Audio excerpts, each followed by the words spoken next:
10 moments in the history of witch trials, witch chases and the ensuing witch trials, be they for political or strict reasons, have consistently been really dull and awful things.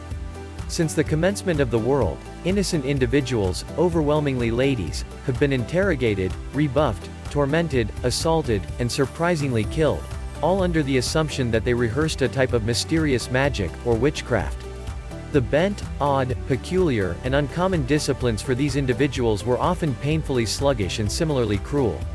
One thing is without a doubt: for seemingly forever, social orders have been struggling to beat their more eccentric qualities, and thousands, if not millions, of individuals have lost their lives in this battle. Maybe sometime we can beat this instinct toward strange notion and faith in the extraordinary and yield to reason, in any event to the degree that we don't kill innocent individuals. Witch chases actually happen today.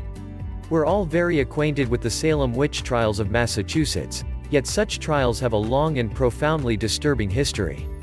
Here are 10 sequential moments in the history of the witch preliminary, from its inception as simple laws against witches to the tallness of the most unbearable of preliminary proceedings. 10 Witchcraft in prehistory. Up until the foundation of dominant and particularly monotheistic religions, what we may call witchcraft today was only an acknowledged practice. Everybody did it, as everyone trusted in the extraordinary. Witchcraft has existed since the beginning of the human species.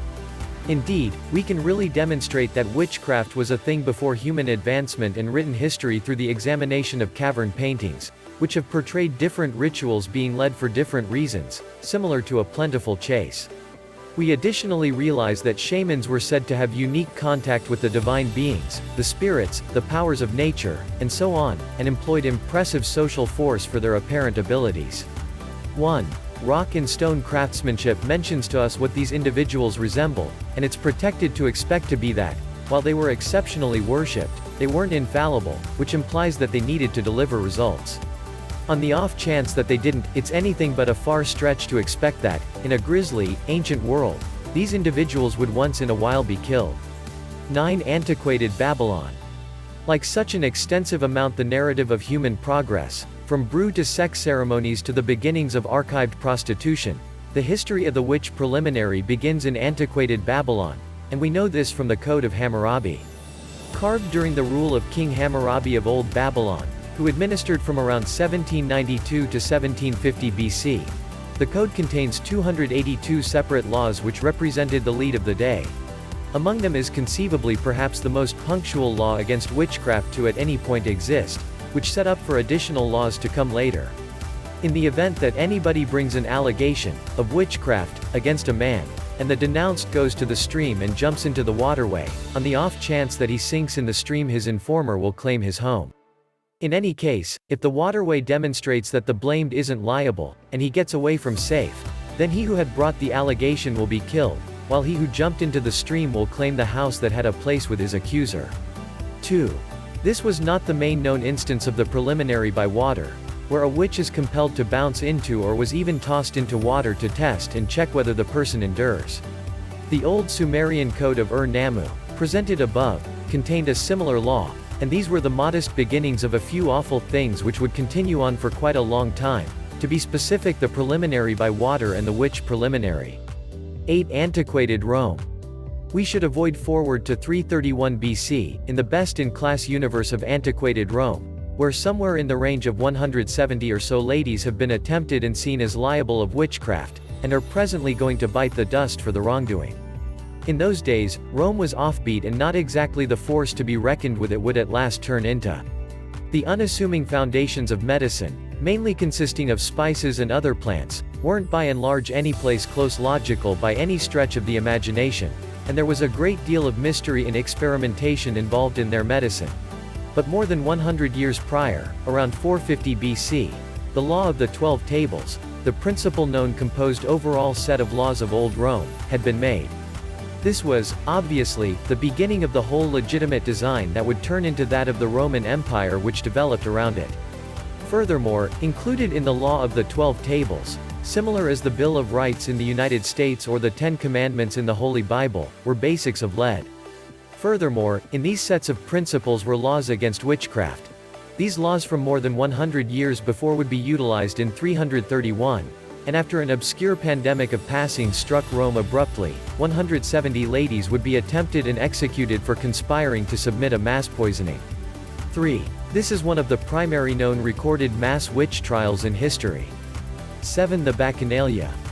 In antiquated occasions, there were religions and more extensive gatherings of individuals who loved the god Bacchus in Old Rome and, before him, Dionysus in Old Greece. The two divine beings served to address numerous things, boss among them wine, sex, lewdness, and orgiastic gratification. Huge plastered blowouts were done in their names from the hours of Old Greece up until the ascent of the coming Roman Empire, where they were called bacchanalia. This was until Rome passed laws against them in 186 BC. The religions and any other individual who participated in the bacchanalia celebrations confronted instant, steep, and weighty results. They'd be denounced for magic or witchcraft and executed. 4. This appeared to be the subsequent extraordinary realized witch chase and arrangement of witch trials of antiquated Rome. However, a lot more likely occurred, as claiming somebody was a witch with controls over the heavenly was consistently a politically adroit approach to debilitate adversaries. Also, Old Rome was a position of political difficulty. The Bacchanalia was constrained underground through the section of witchcraft laws, which endeavored to snuff out the factions, however they would be resuscitated when Julius Caesar was in power. 6. The Middle Ages. As opposed to mainstream thinking, individuals of the Middle Ages were not so incredibly forceful toward witchcraft and barely even viewed witches appropriately, initially.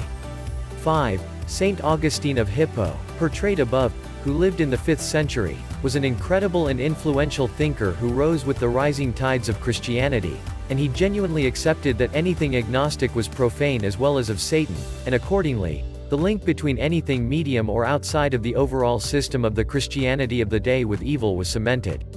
This thought actually continues in Christianity right up till today. This was a urgent second, as the rising Christians were soon to turn into the gathering of individuals who were inseparable from terrifying witch trails. Even still, it wasn't until the 7th through the 9th hundreds of years that more laws against witchcraft and witches started to flourish in Middle Age Europe. For years and years after St. Augustine, no one truly minded, and a great many people thought it was eccentric garbage.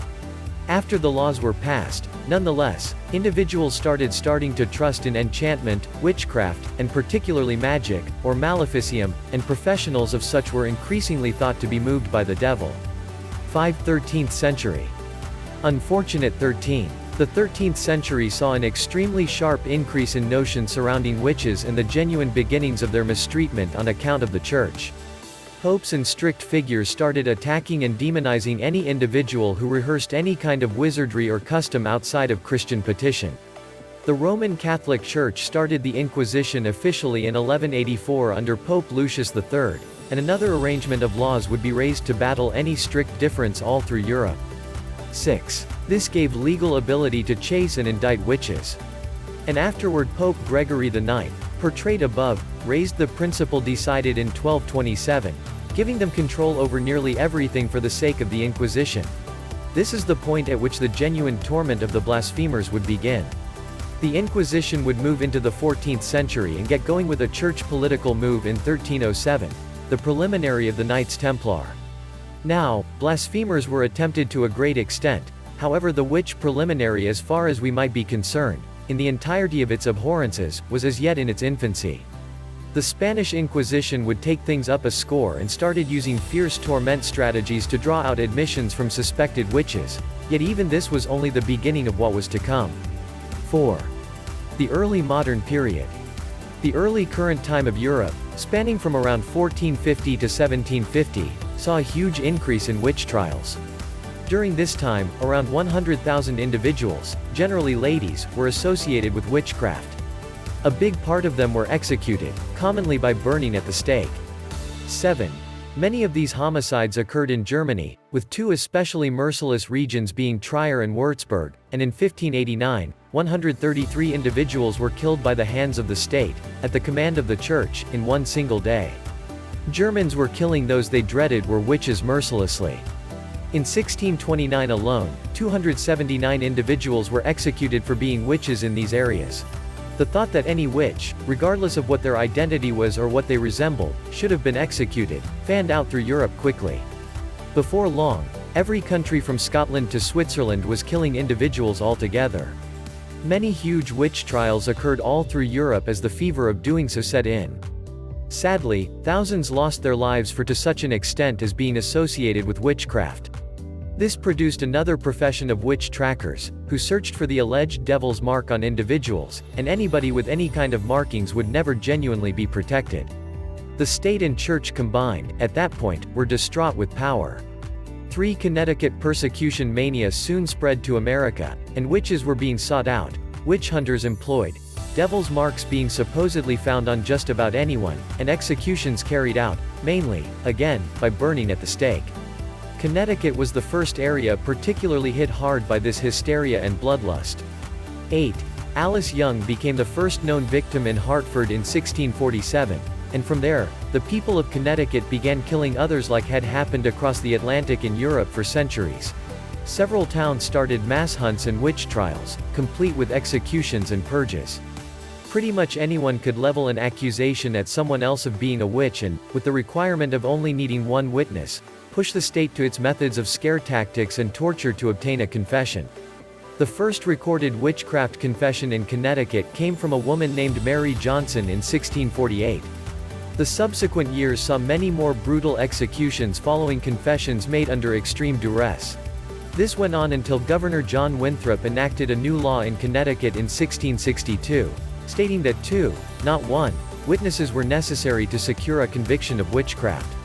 Up until this point, people were frequently drowned in trials by water, an echo of ancient Babylon. People had been burned alive. The witch trials of Connecticut were the stuff of horror movies. Fortunately, no one suspected of being a witch was killed after 1662. To Massachusetts from Connecticut, witch trial fever spread to Massachusetts, culminating in what's arguably the most famous massive witch hunt ever, the Salem witch trials. 9. In 1692, paranoia ran high, and over 200 people were accused of being witches and practicing witchcraft, conjuring the forces of nature to do ill will. Of them, 20 were executed, including small children. This will forever be a dark stain in the history of humanity. Everyone believed deeply that the devil was trying to destroy them and their families and looked at everyone else around them with grave suspicion. 6 quite young girls made accusations which started the firestorm, and the whole town believed it. In total, between 1692 and 1693, 19 people were hanged for the crime of witchcraft, and another was tortured to death. Somewhere in between 140 and 150 people were arrested in this event of mass hysteria, and it ultimately subsided suddenly. The residents of Salem suddenly began to feel profound guilt, looking around at one another, wondering what they had done. And thus, one of the darkest chapters in human history came to a close. One aftermath after nearly 2 years of fear, panic, paranoia, trials, people being placed in torture chambers, and murder, the last of the so-called witches were released, and the witch hunt fever subsided. 10. Of those 6 girls who started the hysteria, only one of them came forth and apologized for the lie which caused the chaos, and basically, everyone just went back to their ordinary lives as if nothing had happened. This was pretty much the end of witch hunts and subsequent trials, after thousands of years of pain and punishment in the name of superstition. But that doesn't mean that this was the end of witch hunts altogether. Many nations still have issues with witch hunts taking place, usually in deeply religious and superstitious areas, meaning that witch hunt fever isn't forever done with. It only lies latent in the tendencies of the believing mind, fearful and willing to strike out at perceived threats. As recently as within the past decade, witch hunts have taken place, and gotten people killed, in places like Indonesia, Cameroon, Ghana, and more nations. There is another list on those witch hunts here, which is definitely an interesting read.